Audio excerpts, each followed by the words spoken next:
Hello friends, मेरा नाम है पंकज। वेलकम टू क्रेजी जी के ट्रिक। देखिए फ्रेंड्स, एसएससी सीएचएसएल की 13 अक्टूबर की शिफ्ट में जो क्वेश्चन पूछे गए हैं मैं आपको उनकी डिटेल बता देता हूँ। देखिए, एग्जाम का लेवल अब धीरे धीरे टफ होता जाएगा, तो कोशिश करें कि सारा नॉलेज कलेक्ट करके ही एग्जाम देने जाएं। देखिए, अगर हम करंट अफेयर्स की बात करें तो जनवरी 2019 के बाद से करंट अफेयर्स पूछा जा रहा है, तो 2020 के साथ साथ 2019 के करंट अफेयर्स पर भी पूरा फोकस करें। तो चलिए, 13 अक्टूबर को एग्जाम में जो जीएस पूछा गया है मैं आपको उसकी डिटेल बता देता हूँ। तो देखिए, अहमद शाह अब्दाली ने मराठों को किस युद्ध में हराया था? तो अहमद शाह अब्दाली ने मराठों को पानीपत के तीसरे युद्ध में हराया था, जो कि 14 जनवरी 1761 को लड़ा गया था। अगला क्वेश्चन देखिए, विटामिन डी का रासायनिक नाम क्या है? तो विटामिन डी का रासायनिक नाम है कैल्सीफेरोल। इसे याद रखिएगा। ब्रह्मपुत्र नदी का उद्गम स्थल है। तो देखिए, ब्रह्मपुत्र नदी कैलाश मानसरोवर के निकट से निकलती है, जो कि तिब्बत क्षेत्र में स्थित है। ब्रह्मपुत्र नदी को तिब्बत में सांगपो के नाम से जाना जाता है और भारत में इसे ब्रह्मपुत्र नदी के नाम से जाना जाता है। क्लियर? तो ब्रह्मपुत्र नदी का उद्गम कहाँ से होता है? तो तिब्बत में मानसरोवर के निकट से। अगला क्वेश्चन देखिए, सीएजी की नियुक्ति किसके द्वारा की जाती है? तो देखिए, सीएजी का मतलब होता है controller and auditor general. According to constitution CAG की नियुक्ति भारत के राष्ट्रपति द्वारा की जाती है। अगर हम सीएजी की बात करें तो भारत के संविधान के आर्टिकल 148 में सीएजी पद का उल्लेख किया गया है। तो इसे याद रखिएगा। सीएजी की नियुक्ति किसके द्वारा की जाती है? तो राष्ट्रपति के द्वारा की जाती है। चलते हैं अगले क्वेश्चन पर। मंगल ग्रह के कितने उपग्रह हैं? तो देखिए, मंगल ग्रह के केवल 2 उपग्रह हैं, फोबोस और डिमोस। नेक्स्ट क्वेश्चन देखिए, यूएस ओपन पुरुष एकल 2019 का खिताब किसने जीता? तो देखिए, यूएस ओपन की 2019 में पुरुष एकल का खिताब जीता था राफेल नडाल ने। देखिए, राफेल नडाल जो है वो स्पेन के टेनिस खिलाड़ी है। इसे भी याद रखिएगा, ये क्वेश्चन भी आपसे पूछा जा सकता है। अगला क्वेश्चन है, द्रोणाचार्य अवार्ड 2019 कबड्डी के क्षेत्र में किसे दिया गया है? तो सबसे पहले तो ये याद रखिएगा कि द्रोणाचार्य पुरस्कार जो है प्रशिक्षकों को दिया जाता है। देखिए, 2019 में कबड्डी के क्षेत्र का द्रोणाचार्य पुरस्कार रामवीर सिंह खोखर को दिया गया था। चलते हैं नेक्स्ट क्वेश्चन पर। गारो खासी जयंतिया भारत के किस राज्य में स्थित है?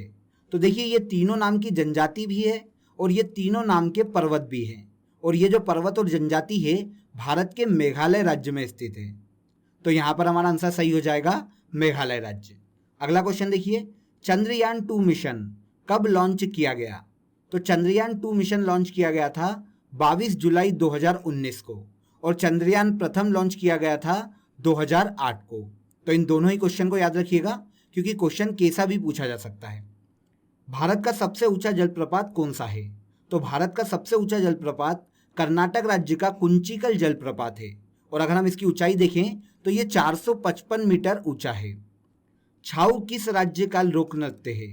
तो छाऊ जो है वो उड़ीसा राज्य का लोक नृत्य है।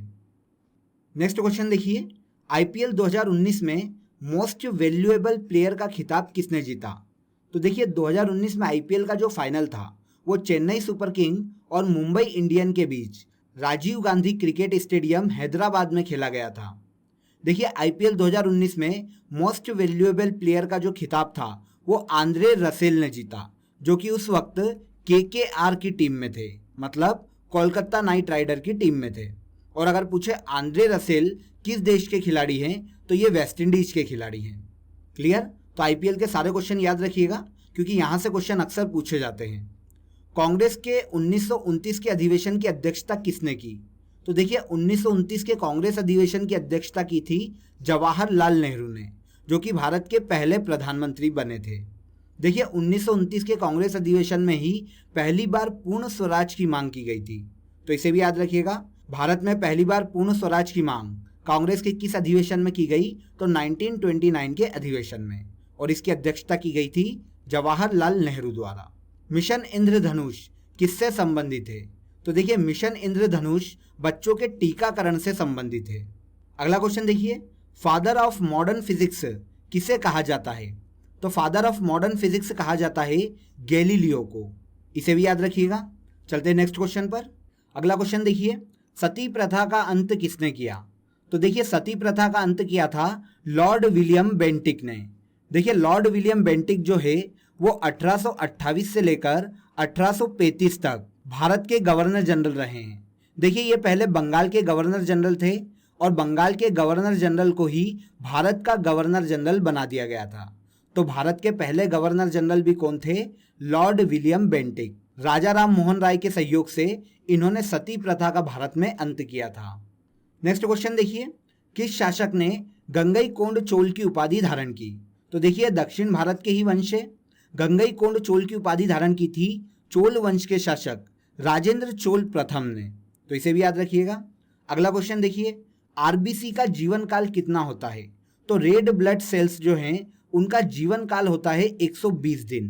ट्राई के अध्यक्ष कौन हैं? तो देखिए telecom regulatory authority of India try की स्थापना 1997 में की गई थी और इसका मुख्यालय नई दिल्ली में स्थित है। देखिए इसके हाल ही में नए अध्यक्ष बनाए गए हैं और इसके अध्यक्ष बने हैं पीडी बघेला, तो इसे याद रखिएगा। वर्तमान में ट्राई के अध्यक्ष कौन हैं? पीडी बघेला। रविंद्रनाथ टैगोर साहित्य पुरस्कार 2019 किसे दिया गया? तो रविंद्रनाथ टैगोर साहित्य पुरस्कार 2019 राणा दास गुप्ता को दिया गया था। 2019 की रिपोर्ट के अनुसार भारत का सबसे ज्यादा वन क्षेत्र वाला राज्य कौन सा है? तो भारत में सबसे ज्यादा वन क्षेत्र वाला राज्य है मध्य प्रदेश, जिसकी राजधानी है भोपाल, तो इसे याद रखिएगा। भारत में लोकसभा चुनाव पहली बार कब हुआ है? तो भारत में पहली बार लोकसभा का चुनाव हुआ था 1952 में, क्योंकि पहली बार भारत में लोकसभा का गठन 1952 में किया गया था। वर्तमान में जो लोकसभा अस्तित्व में है वो 17वीं लोकसभा है। ओके, अगला क्वेश्चन देखिए, गुजरात के सीएम कौन हैं? तो गुजरात के सीएम हैं विजय रूपाणी और गुजरात की कैपिटल है गांधीनगर। नेक्स्ट क्वेश्चन देखिए, कोणार्क मंदिर कहाँ पर स्थित है? तो देखिए कोणार्क मंदिर जो है वो सूर्य देवता को समर्पित है। तो कोणार्क का सूर्य मंदिर भारत के उड़ीसा राज्य में स्थित है, जिसकी कैपिटल भुवनेश्वर है। ओके, सत्रिया नृत्य किस राज्य में मनाया जाता है? तो देखिए सत्रिया जो है वो असम का एक लोक नृत्य है जो कि असम राज्य में मनाया जाता है। हैंड इन हैंड एक्सरसाइज 2019 किन देशों के मध्य में आयोजित की गई? तो हैंड इन हैंड जो एक्सरसाइज है वो भारत और चीन के मध्य में आयोजित की गई थी और ये 2019 में भारत के मेघालय राज्य में आयोजित की गई थी, तो इसे भी याद रखिएगा, क्वेश्चन यहां से भी पूछा जा सकता है। अगला क्वेश्चन देखिए, रक्त समूह की खोज के लिए 1930 में नोबेल पुरस्कार किसे मिला था? तो देखिए रक्त समूह की जिसने खोज की थी उसे ही नोबेल पुरस्कार दिया गया होगा।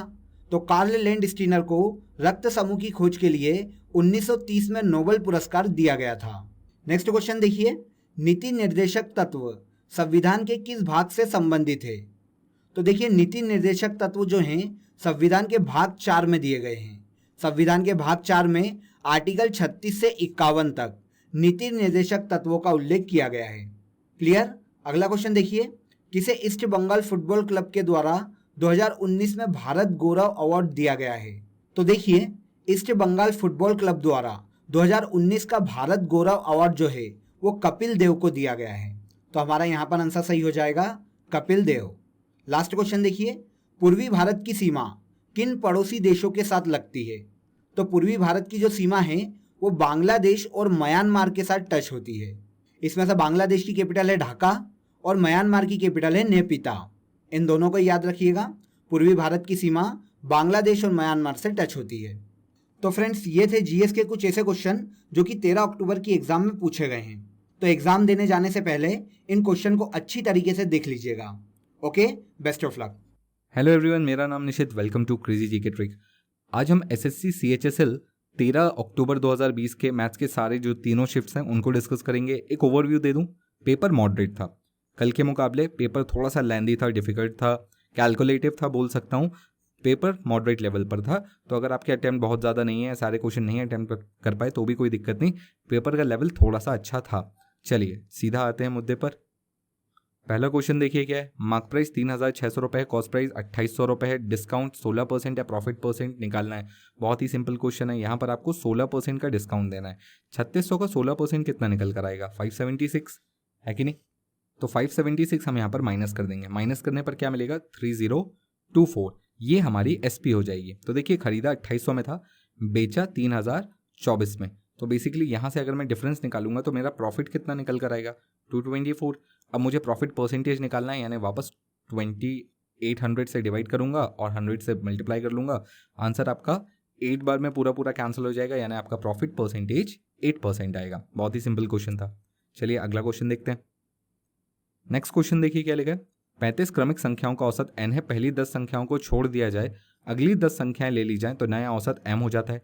m square minus n square 600 है, तो 3m 5n का औसत ज्ञात करें। बहुत ही बढ़िया क्वेश्चन है। देखिए आपके पास 35 नंबर हैं, 35 नंबर हैं आपके पास, इन सब का एवरेज आपको दिया है कितना, n। फिर आपसे बोला है पहली 10 संख्याएं छोड़ दीजिए, आगे 10 पकड़ लीजिए, तो जो एवरेज है वो हो जाएगा m। तो ऐसे में होगा क्या कि आपका एवरेज भी आगे 10 बढ़ जाएगा, पीछे से 10 हटेगा, आगे 10 बढ़ जाएगा, तो कुल मिलाकर कितना हो जाएगा। तो मैं बोल सकता हूँ कि अगर ये n है तो बेसिकली m की जो वैल्यू है वो एवरेज भी 10 बढ़ जाएगा, तो n+10 ही एक्चुअली है वैल्यू। तो यहाँ पर आपको ये चीज़ समझनी थी कि अगर आपने पीछे 10 छोड़े आगे 10 पकड़े हैं तो आपका एवरेज भी आगे 10 बढ़ जाएगा। यहाँ पर कोई दिक्कत मेरे ख्याल से अब आपको नहीं होगी।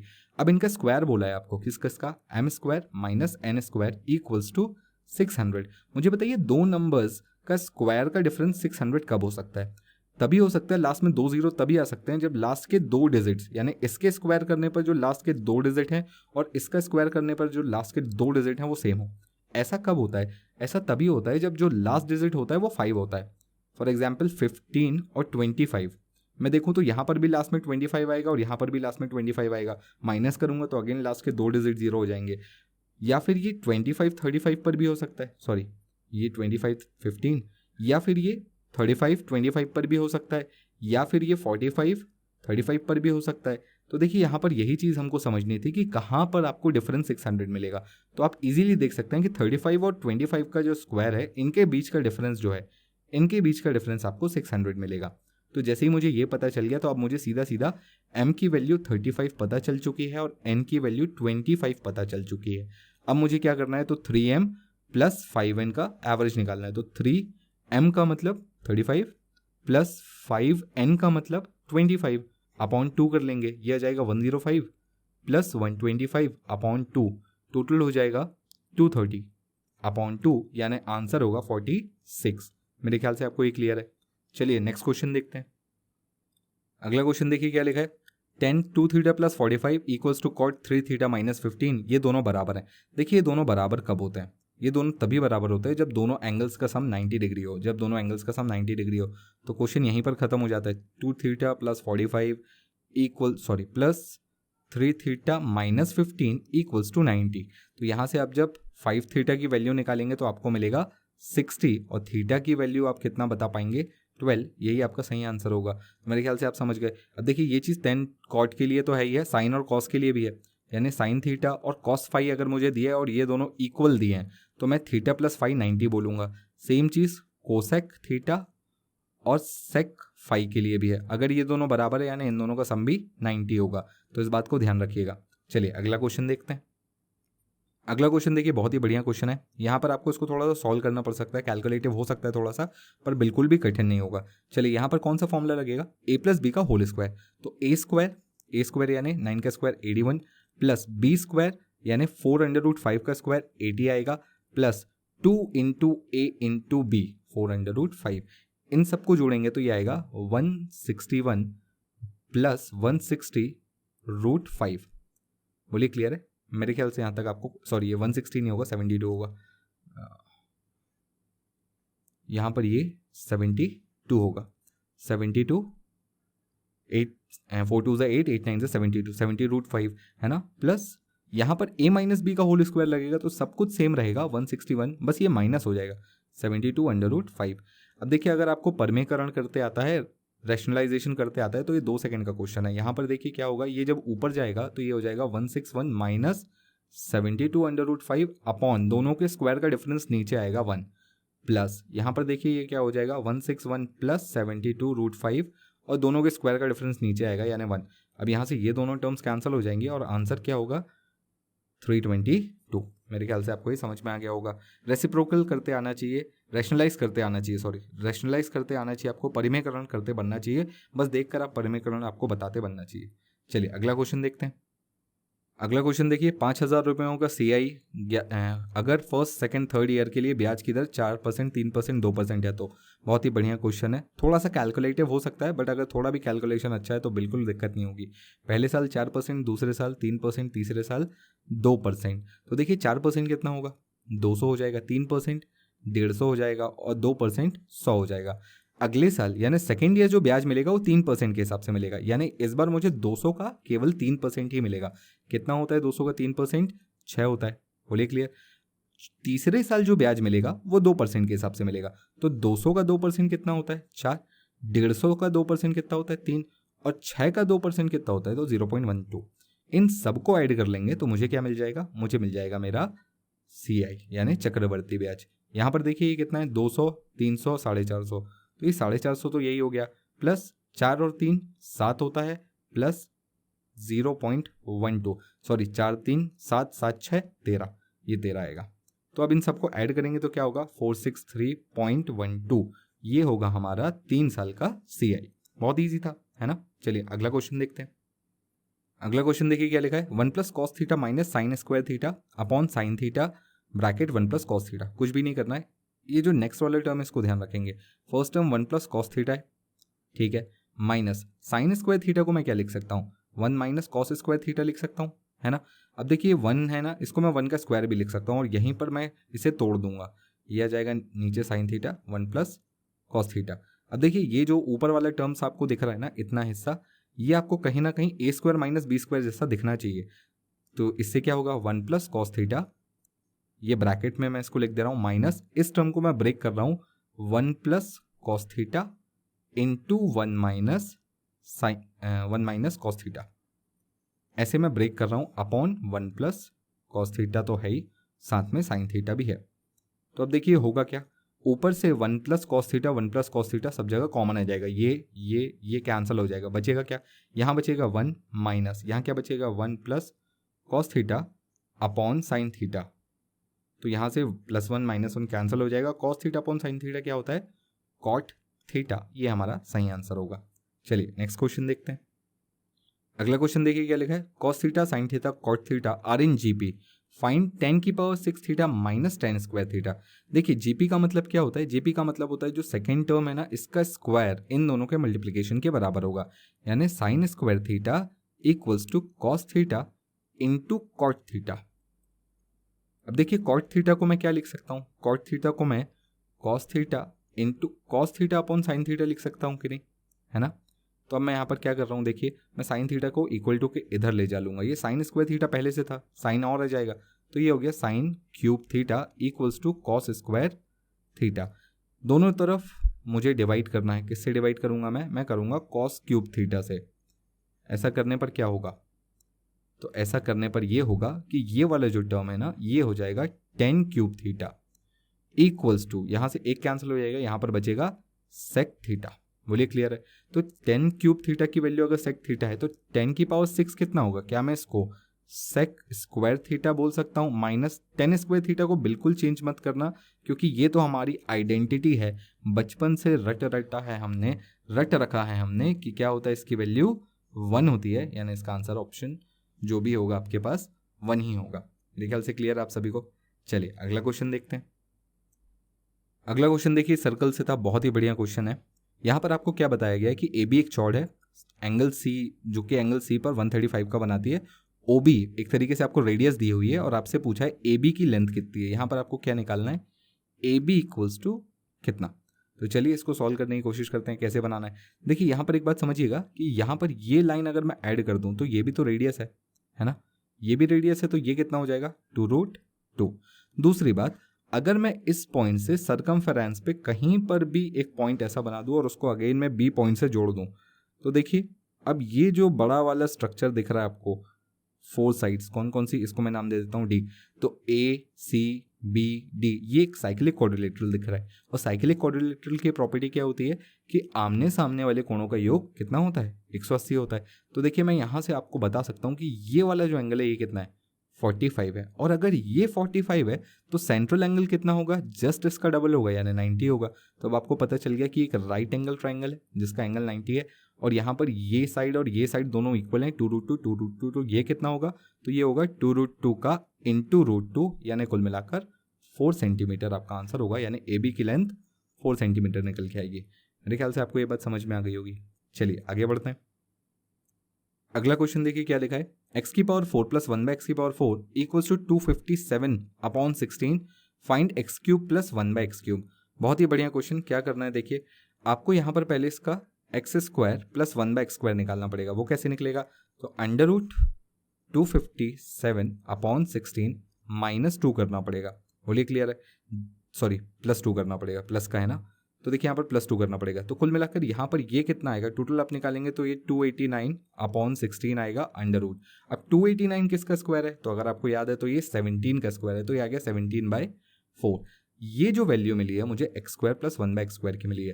तो अभी मैं क्या करूंगा, अभी मैं x प्लस 1/x की वैल्यू निकालूंगा। और कैसे निकाल सकता हूं, तो अगेन √17/4 प्लस 2। बोलिए क्लियर है, मेरे ख्याल से आपको 4 दूनी 8, 8 और 17 25। तो यहाँ पर मैं बोल सकता हूँ √25/4 will be the value of x plus 1/x, जिसका मतलब 5/2। अब आपको x प्लस 1/x की वैल्यू मिल चुकी है, आपको x³ प्लस 1/x³ की वैल्यू निकालनी है। रटा हुआ है घिस घिस के क्या, k³ माइनस 3k 5/2। यहाँ पर इसको सॉल्व कर लेंगे तो कितना आएगा, तो देखिए ये हो जाएगा 125/8 माइनस 15/2। एलसीएम ले लीजिए, 8 आ जाएगा, अपॉन में 8, ये हो गया 60, ये हो जाएगा 65/8। इसकी वैल्यू है, यही आंसर सही होगा। मेरे ख्याल से आपको क्लियर है। चलिए आगे बढ़ते हैं। अगला क्वेश्चन देखिए क्या लिखा है, सेक थीटा दिया हुआ है √11/3। आपको बोला है cosec square theta plus tan square theta upon sine square theta plus cot square theta. ज़्यादा दिमाग ना लगाते हुए अगर मैं यहाँ पर एक ट्रायंगल बना लूँ और ट्रायंगल में यहाँ पर सेक की जो वैल्यूज़ हैं वो दे दूँ। सेक क्या होता है, तो देखिए ये है आपकी हाइपोटेनस और ये है आपका बेस।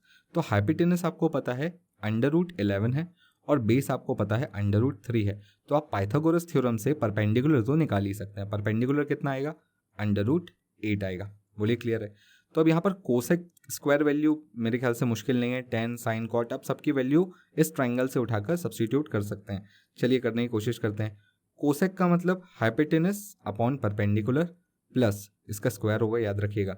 tan का मतलब परपेंडिकुलर अपॉन बेस, इसका भी स्क्वायर होगा, अपॉन साइन का मतलब perpendicular upon hypotenuse square, plus cot का मतलब बेस अपॉन परपेंडिकुलर का स्क्वायर। अब यहाँ पर अगर मैं वैल्यू सब्स्टिट्यूट करना शुरू करूँ तो क्या क्या मिलेगा, देखिए 11/8 प्लस 8/3 अपॉन 8/11 प्लस 3/8। यहाँ पर इन सबको सॉल्व करूँगा मैं और उसके बाद जो भी कटेगा पिटेगा। तो ऊपर देखिए, ऊपर क्या मिलेगा 33 प्लस 64 अपॉन 8 3 24। और नीचे देखिए क्या मिलेगा, तो ये यहाँ पर 80 8 8 64 प्लस 33 अपॉन 88। न्यूमरेटर्स कैंसिल हो जाएंगे, डिनोमिनेटर्स आगे ऊपर नीचे शिफ्ट हो जाएंगे, तो यह आ जाएगा 88/24। काटने पर क्या मिलेगा 11/3 will be the right answer. मेरे ख्याल से आपको समझ में आ गया होगा। कुछ भी नहीं करना, ट्रायंगल बना लीजिए। आपको कोई बहुत ज़्यादा आइडेंटिटी नहीं भी पता हो, एग्जाम में नहीं भी याद आ रही हो, तो कोई दिक्कत नहीं है, आप इसको सिंपल इस तरीके से भी बना सकते हैं। चलिए अगला क्वेश्चन देखते हैं। अगला क्वेश्चन देखिए क्या लिखा है, 1 + sin theta minus cos theta upon 1 + sin theta plus cos theta plus 1 - sin theta plus cos theta 1 + sin theta minus cos theta equals to 4। Theta की वैल्यू निकालनी है। देखिए थीटा की वैल्यू बहुत ही स्टैंडर्ड वैल्यूज दी हुई हैं, तो एक एक करके पुट करके देख सकते हैं हम कहाँ पर कौन सी वैल्यू सेटिस्फाई हो रही है।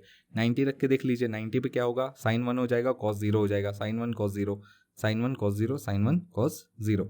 अब देखिए यहाँ पर क्या होगा, तो ये आ जाएगा 2 अपॉन ये कितना हो जाएगा 2 प्लस यहाँ पर देखिए ये हो जाएगा 1 - 1 0। तो कुल मिलाकर ये 4 के बराबर तो नहीं हो रहा, यानी 90 तो मेरा आंसर नहीं हो सकता है। इसी प्रकार आप सारी वैल्यूज़ उठा उठा कर रख कर देख सकते हैं। 45 रख के देख सकते हैं, 60 रख के देख सकते हैं, 30 रख के देख सकते हैं।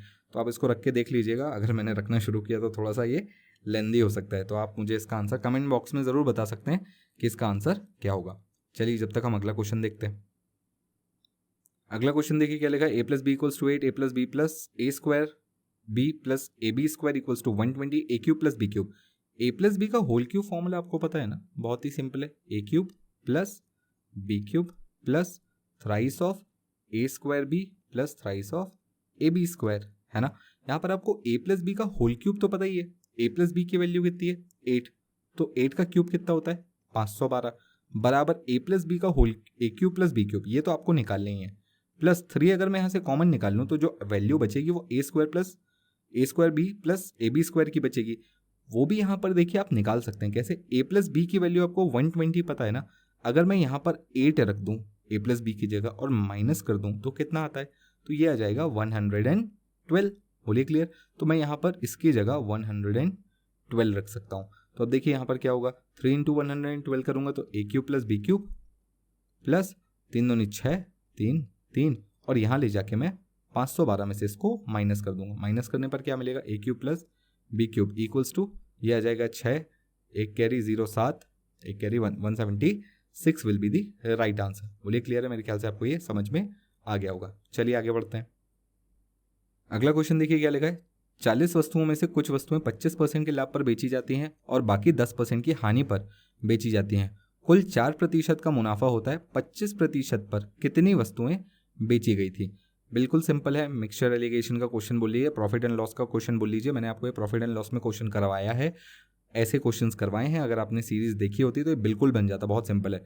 तो देखिए पहले कुछ हिस्सों पर 25% का प्रॉफिट हुआ, आगे 10% का लॉस हुआ तो -10 ले लीजिएगा। यहाँ पर देखिए रेशियो बीच में 4 लिखेंगे, क्यों, क्योंकि टोटल आपको 4% का प्रॉफिट हुआ है। डिफरेंस देख लीजिए यहाँ पर कितना आता है, 14। यहाँ डिफरेंस कितना आता है, 21। तो रेशियो कितना निकल के आएगा, 2:3।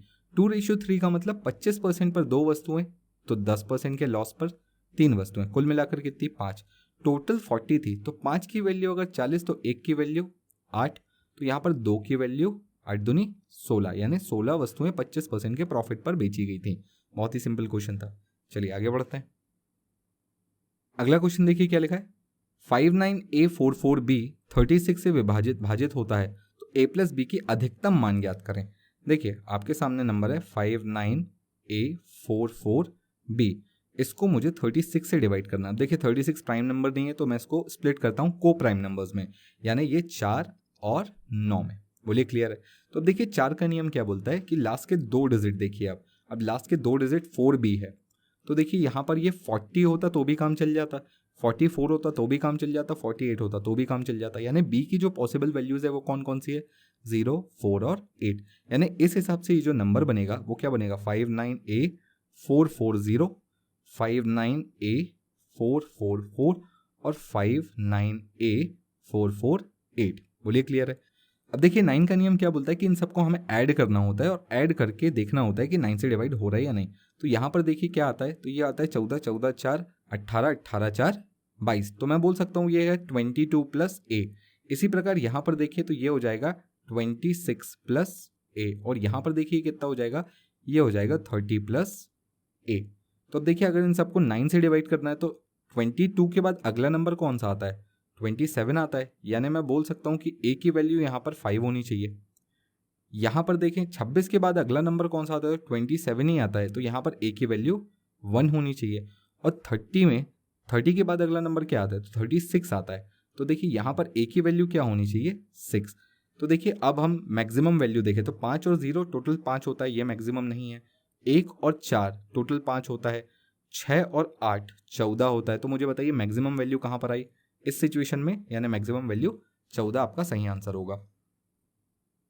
अगला क्वेश्चन देखिए क्या लिखा है, किसी त्रिभुज की भुजाएं 34, 25, 39 है। अगर एक वर्ग का क्षेत्रफल 21 अधिक है तो वर्ग की भुजा ज्ञात करें।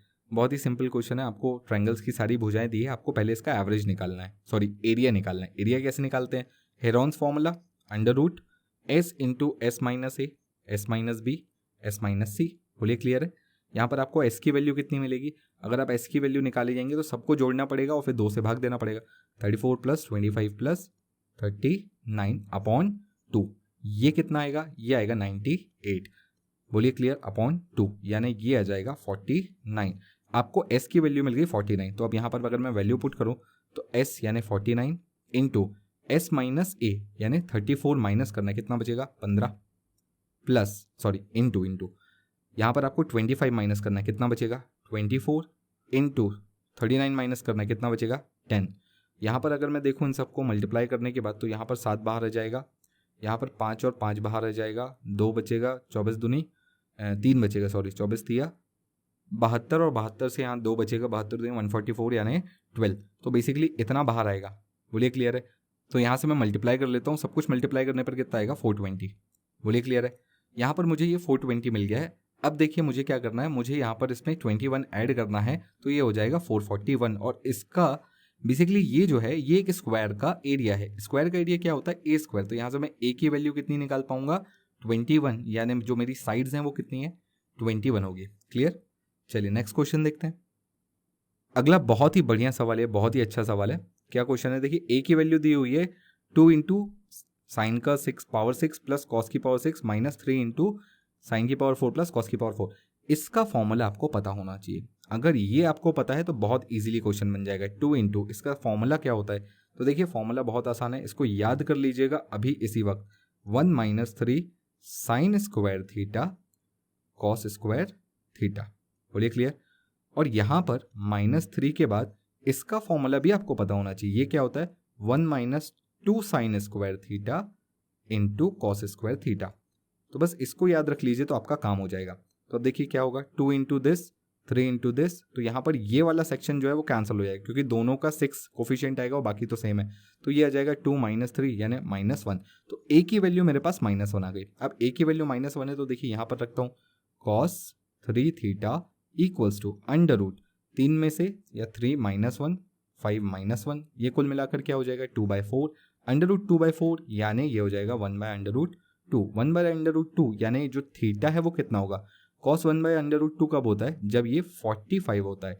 तो अगर थीटा की वैल्यू 3 थीटा की वैल्यू 45 तो थीटा कितना होगा 15 डिग्री। तो यही आपका आंसर होगा 15 डिग्री। बोलिए क्लियर है? चलिए आगे बढ़ते हैं। नेक्स्ट क्वेश्चन देखिए, यहाँ पर आपको बोला गया था कि एक ट्राइंगल है ABC कुछ इस प्रकार से, यहाँ पर ये D है, इसको एक्सटेंड कर दिया गया है और यहाँ पर ये E है। ये जो BE है ये इसका एंगल बाइसेक्टर है और ये जो CE है ये एंगल C के एक्सटीरियर एंगल का बाइसेक्टर है। तो देखिए इसको आप हमेशा याद रखिएगा, ये बहुत सिंपल सी प्रॉपर्टी है और कई बार एग्जाम्स में पूछी जाती है। तो जब कभी आपका एक इंटीरियर एंगल का एंगल बाइसेक्टर और एक्सटीरियर एंगल का एंगल बाइसेक्टर मिलता है तो यहाँ पर ये जो थर्ड एंगल छूट जाता है इसका जस्ट हाफ होता है, यानी 34/2 17 degree will be the right answer. इसको एज अ प्रॉपर्टी याद रखिए, आप इसको याद ही कर लीजिए, ये आपको आगे भी आने वाले एग्जाम्स में दिख सकता है। आखिरी क्वेश्चन देखिए, A/B/C 7 8 9 है, A+B+C 504 है, B+C की वैल्यू निकालनी है आपको। तो बहुत सिंपल है, देखिए ये कितना हो जाएगा 17 7 24 इक्वल्स टू यहाँ पर कितना दिया है 504। तो एक की वैल्यू कितनी हो जाएगी, डिवाइड कर लेंगे 21। बोलिए क्लियर है? तो अब आपको 1 पार्ट की वैल्यू पता है, आपको B+C निकालना है। देखिए B+C कितना है 8 और 9, तो B+C इज बेसिकली 17 पार्ट। 17 की वैल्यू कितनी होगी इंटू 21 कर लेंगे तो ये आएगा 357। ये आपका सही आंसर होगा। तो देखिए ये थे आज की शिफ्ट्स के सारे क्वेश्चंस जो भी हमें यहाँ पर मिल पाए स्टूडेंट्स के थ्रू। मेमोरी बेस्ड क्वेश्चंस थे ज़्यादा से ज़्यादा। तो देखिए आप इनको प्रैक्टिस करके जाइएगा और इनसे रिलेटेड क्वेश्चंस भी आगे देखते जाइएगा अगर आपका एग्जाम आने वाले समय में है तो चलिए बेस्ट ऑफ लक, मिलते हैं अगले वीडियो में। हेलो फ्रेंड्स, मैं गौरव। चलिए आइए दोस्तों, अब हम बात करते हैं यहाँ पर रीजनिंग के सेक्शन की। तो देखिए आज पूरे दिन भर में जितने भी रीजनिंग के क्वेश्चन आए थे हम उन पर डिस्कस करने जा रहे हैं। और आपको बता दूं मैं, रीजनिंग का जो पोर्शन है वह आज भी बिल्कुल सिंपल आया था यदि 2-3 सवालों को छोड़ दिया जाए तो। चलिए आइए सवालों पर डिस्कस करते हैं। यहाँ पर देखिए पहला क्वेश्चन जो हमें देखने को मिल रहा है वह है रैंकिंग से। देखिए कैसे, ए के पास ई से ज्यादा लेकिन बी से कम पैसे हैं, मतलब ये रैंकिंग का क्वेश्चन है। चलिए आइए इसे अरेंज कर लेते हैं। ए के पास ई से ज्यादा लेकिन बी से कम पैसे हैं, तो देखिए कैसे जमाएंगे इसे। ए के पास ई से तो ज्यादा परंतु बी से कैसे कम पैसे हैं, ए के पास ई से ज्यादा परंतु बी से कम पैसे हैं। आगे पढ़ते हैं, सी के पास डी से ज्यादा लेकिन ई से कम पैसे हैं, मतलब सी जो है उसके पास डी से तो ज्यादा पैसे हैं परंतु ई से कैसे हैं कम पैसे। क्या पूछा है, इन सभी में सबसे ज्यादा धनी कौन है, तो यहाँ पर सबसे ज्यादा धनी कौन हो गया बी, तो हमारा आंसर क्या होगा बी। ठीक है दोस्तों, चलिए अगला क्वेश्चन देखिए, सीरीज से पूछा गया है 7 8 क्वेश्चन मार्क और 17। बिल्कुल इजी, बिल्कुल सिंपल। देखिए 7 से 8 मतलब क्या हो गया दोस्तों +1, 8 से 10 मतलब क्या हो गया +2। अब यहाँ पर देखिए 10 में यदि हम +3 कर दें तो क्या जाएगा 13, और आगे भी इसे चेक कर लीजिए क्या सीरीज चल रही है +1 +2 +3, तो अब क्या होगा +4। तो देखिए 13 में यदि हम 4 जोड़ देंगे तो क्या जाएगा 17, मतलब यहाँ पर हमारा आंसर क्या होगा 13। ठीक है दोस्तों, ध्यान रखिए यहाँ पर हमारा आंसर क्या होगा 13। आगे बढ़ते हैं नेक्स्ट क्वेश्चन पर। अब देखिए यहाँ पर एनालॉजी का क्वेश्चन पूछा गया है टाइप 3 का। जिस प्रकार से 2 9 का रिलेशन 481 से है उसी प्रकार से 5 7 का रिलेशन किससे होगा। तो देखिए 229 से रिलेशन 481 कैसे लेके आएंगे, तो देखिए 2 दूनी 4, मतलब 2 का वर्ग कर दिया यहाँ पर तो क्या आ गया 4 आ गया। ठीक है, और यहाँ पर 9 का स्क्वायर कर दिया तो क्या आ गया 81, तो देखिए क्या आ गया 481।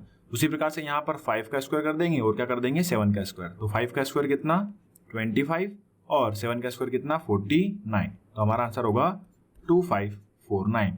क्लियर है। चलिए आगे बढ़ते हैं नेक्स्ट क्वेश्चन पर। देखिए फ्रेंड्स, अगला क्वेश्चन भी एनालॉजी से पूछा गया है। 8 related to 81 as it is 12 related to what, और आगे भी दिया हुआ है as it is 11 related to 144। एक तरह से ये सीरीज दी गई है। जैसे यहाँ पर देखिए 8 और उसके बाद क्या दिया है 81, मतलब यदि 8 में मैं 1 जोड़ दूं तो क्या जाएगा 9, और 9 का स्क्वायर कितना होता है 81। उसी प्रकार से दोस्तों यहाँ पर देखिए 11 में प्लस 1 जोड़ दिया तो 12 आ गया, 12 का स्क्वायर करा तो क्या आ गया 144। उसी प्रकार से दोस्तों यहाँ पर क्या करेंगे 12 में प्लस 1 करेंगे, मतलब क्या जाएगा 13, और 13 का यदि हम स्क्वायर करेंगे तो हमारा यहाँ पर आंसर क्या होगा 169। ठीक है दोस्तों, क्लियर है, बिल्कुल सिंपल था। चलिए आगे देखते हैं। जिस प्रकार वजन का संबंध किलोग्राम से है उसी प्रकार प्रतिरोध मतलब रेजिस्टेंस का संबंध होगा किससे, ओम से। ठीक है, किससे होगा, ओम से। यहाँ पर ये जो है इनकी यूनिट दी गई है, वजन की यूनिट किलोग्राम, तो प्रतिरोध की यूनिट जो है वो क्या होगी, ओम।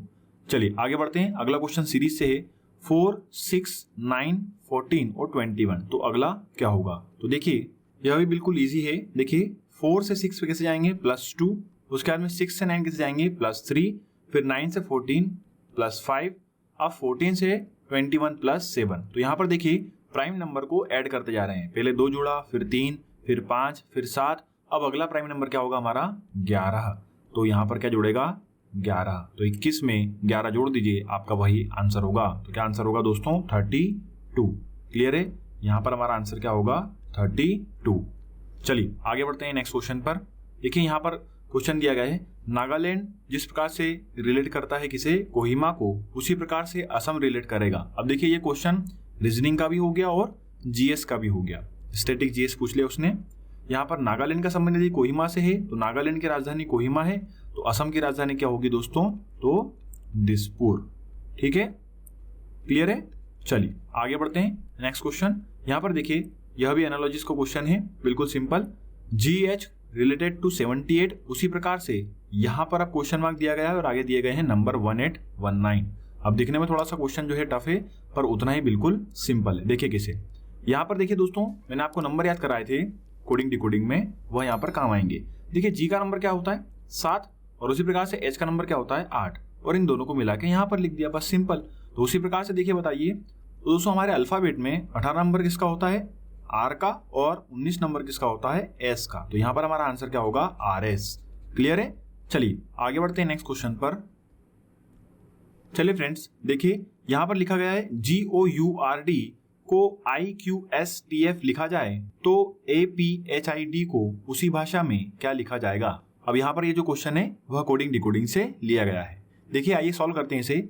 यहाँ पर लिख लेते हैं इसे GOURD, ये हो गया हमारा मेन कंटेंट, ठीक है, और ये हो गया उसका कोड। इसे इसके नीचे लिख लेते हैं IQST और F।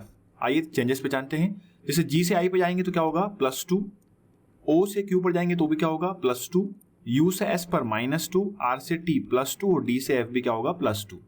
तो स्टार्टिंग के दोनों में +2, लास्ट के दोनों में +2, और मिड में जो कैरेक्टर है वहां पर क्या करना है -2। आइए यहाँ पर कोड निकाल लेते हैं। किसका कोड निकालना है APHID। लिख लीजिए +2 +2 -2 +2 +2। A में 2 जोड़ दीजिए C, P में 2 जोड़ दीजिए, क्या हो जाएगा R। H में अब 2 कम करना है, यहाँ पर ध्यान दीजिएगा, H का नंबर 8, तो ये यहाँ पर क्या जाएगा F 6, ठीक है। I में 2 जोड़ दीजिए तो क्या आ जाएगा K, और यहाँ पर D में 2 जोड़ दीजिए, क्या आ जाएगा F, ठीक है। तो यहाँ पर आंसर क्या होगा CRFKF।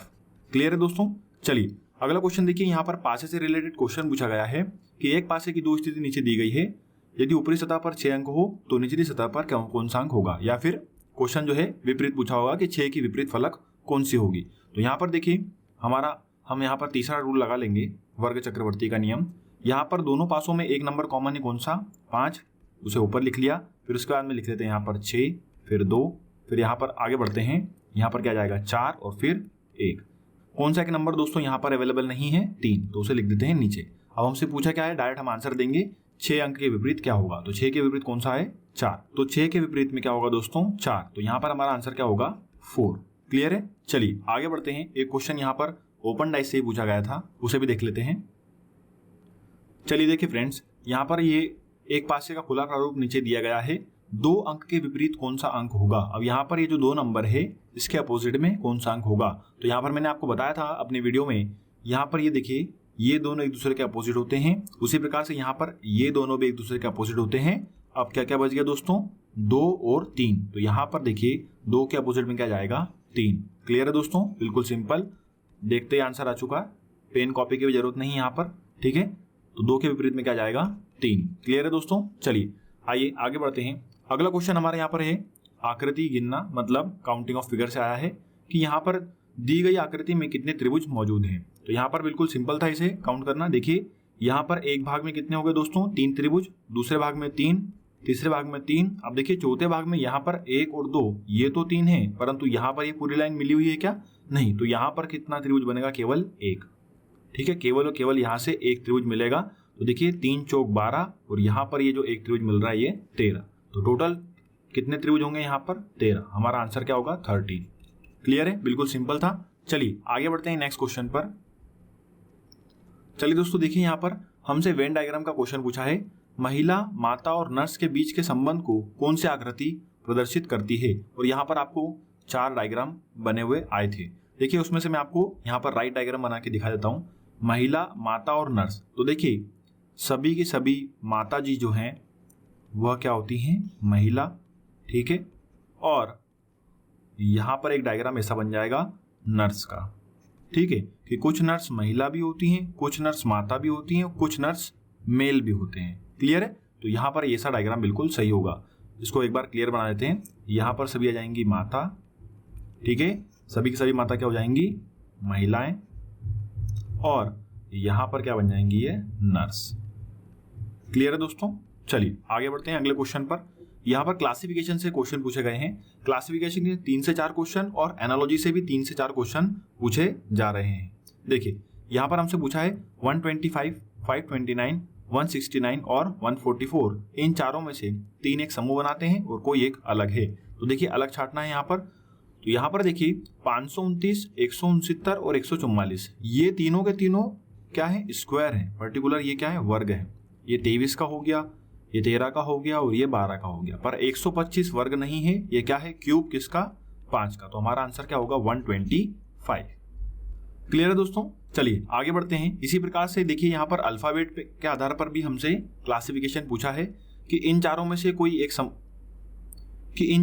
कोई 3 एक समूह बनाते हैं, कोई एक अलग है। अब यहाँ पर देखिए 4 एलिमेंट दिए गए हैं। अब इनका आपको डिफरेंस चेक करना होगा। देखिए एल से एन का डिफरेंस कितना हो गया, +2, एन से पी का डिफरेंस कितना हो गया, +2, एच से जे का डिफरेंस कितना हो गया, +2, और डी से एफ का डिफरेंस भी कितना हो गया, +2। तो यहाँ तक तो देखिए कैसा था, सेम था। आगे देखते हैं, एन से पी का डिफरेंस कितना, +2, पी से आर का डिफरेंस +2। अब जे से यदि एम का डिफरेंस यदि मैं देखूं तो क्या जाएगा, +3। अब आगे देखिए एफ से एच का डिफरेंस कितना, +2। तो यहीं से हमारा आंसर आ गया, थर्ड वाला आंसर है, HJMOR। यह क्या ऐसा होगा, अलग होगा। क्यों, क्योंकि यहाँ पर दूसरे से तीसरे एलिमेंट पर जब हम जा रहे हैं तो क्या जुड़ रहा है, +3, और बाकी सभी में क्या जुड़ रहा है, +2। चलिए अगला क्वेश्चन देखिए। नेक्स्ट क्वेश्चन सीरीज से पूछा गया है, 118, 129, 141, 154 और 168। तो अगला क्या होगा। अब देखिए यहाँ पर नंबर जो है वो बढ़ रहे हैं, तो आइए हम प्लस का लॉजिक लगाते हैं। यहाँ पर 118 और 129, इन दोनों का दोस्तों डिफरेंस देखिए आप कितना आएगा। तो देखिए दोस्तों यहाँ पर यदि हम इनका डिफरेंस देखते हैं तो देखिए इन दोनों का डिफरेंस कितना है, +11। यहाँ पर 118 में यदि 11 जोड़ेंगे तो 129 आ जाएगा। 129 में 129 में यदि हम 12 जोड़ेंगे तो क्या जाएगा, 141। और यहाँ पर हम 141 में 154 मतलब किसे लेके आएंगे, +13 ऐड कर देंगे तो क्या जाएगा, 154। और उसी प्रकार से 154 से 168 किसे आएगा, +14 करके, ठीक है। तो +11 जोड़ा, +12, +13, ठीक है, +14। तो अब क्या जुड़ेगा, +15। तो 168 में 15 जोड़ दीजिए, आपका आंसर आ जाएगा। तो यहाँ पर हमारा आंसर क्या होगा, 183। क्लियर है, 183। चलिए एक दो क्वेश्चन और बचे हैं, उन्हें भी देख लेते हैं। आइए चलिए फ्रेंड्स देखिए अगला क्वेश्चन जो है वो भी क्लासिफिकेशन से पूछा गया है। यहाँ पर हमें 4 ऑप्शन दिए गए हैं और इनमें से कोई एक अलग बताना है। 15, 12, 30, 18, 45, 27 और 20, 10। तो देखिए यहाँ पर इसे सॉल्व कैसे करेंगे। और ये नंबर को आपको देखना है ये कैसे एक जैसे हैं। तो 3 नंबर एक जैसे ढूंढना है, मतलब 3 पेयर जो है यहाँ पर एक जैसे हैं। अब देखिए कैसे, 15 और 12 ये भी 3 के पहाड़े में आते हैं, 30 और 18 ये भी 3 के पहाड़े में आते हैं, 45 और 27 ये भी 3 के पहाड़े में आ जाएंगे, परंतु 20 और 10 3 के पहाड़े में आएंगे क्या? नहीं। तो यहाँ पर हमारा आंसर क्या होगा? Option D. ठीक है फ्रेंड्स, चलिए मिलते हैं नेक्स्ट वीडियो में। तब तक के लिए सभी को जय हिंद, और जिन लोग का पेपर है कल उसके लिए ऑल द बेस्ट।